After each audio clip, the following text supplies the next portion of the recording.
trauma. I did this heart health event last night with the DMV links, and the doctor, the cardiologist there, said that a lot of people are experiencing at this point, Dr. Reginald Robinson, vicarious trauma. We are living vicariously through the trauma that we are absorbing through the news, through what we're reading, through what we're seeing in communities, and I feel that viscerally. Yeah, I think a lot of people do, because, you know, I think a lot of what they're doing is psychological warfare against government employees, but a lot of us are picking up on that psychological warfare. I mean, if you send your kid to school and that school is concerned that ICE is going to show up at school, and teachers, instead of focusing on the important work of teaching your kids, are going to be contending with federal immigration enforcement, yeah, you think about that when you put your kid on the bus to school. You think about that when you pick them up. It enters the day-to-day reality of your life. If you're a person like the three of us who not only cares about yourself and the people you love, but cares about your community, then you are feeling the reverberation of every choice that they are making every day. It hurts. It hurts a lot of people. It hurts a lot of families.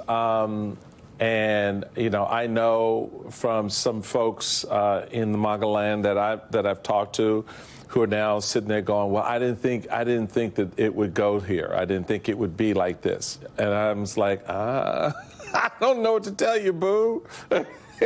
The man told you this is what he wanted to do. What did you think being a dictator for one day meant? Well, but say what you said in the break, because at least it was like saved for TV, and we should have. But the fact that people, they didn't think so, because there were many people who were hand waving and wagging the finger at us saying, oh, this is just, Project 2025 is just a policy paper. Yeah. You all, I mean, Bill Maher tried to wag his finger at Stephanie Ruhle, talking about she's trying to make it seem like that's Trump's policy, and it's not. When in reality, they're doing exactly what they said they weren't going to do. Right. And I don't understand why people would think otherwise. Mm-hmm. If you paid attention at all over the last, let's go back, I don't know, 5 years, 6 years, Donald Trump has always told you what he wants to do. And he tells you because he doesn't think you can stop him. And so it was very important to understand what leveling up Project 2025 was all about.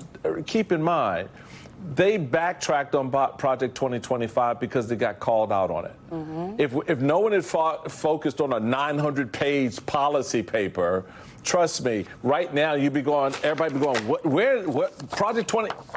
But you knew, you had it. Taraji P. Henson tried to save the Republic. She tried to tell us at the BET Awards, honey. There you go. And everyone blew it off because they didn't want to believe that a man in the Oval Office would do something like that. But when you don't have any regard for the Oval Office, you don't have any regard for the position of the presidency, when you want to remake it in your own image, this is what you do. And this is how you do it. So, yes, think about what this country looks like with no education, no Department of Education to assist and aid those who are on SNAP programs, who are on special ed programs, who are trying to get their kids from one grade to the next. Think about that. We're going to have to find some joy, folks. Cowboy Carter, the Eagle, something. Not everybody going to We got more of the weekend after this. Coming up next on Velshi, Allie will be joined by Colorado Attorney General Phil Weiser. He was part of that lawsuit to block Elon Musk's act.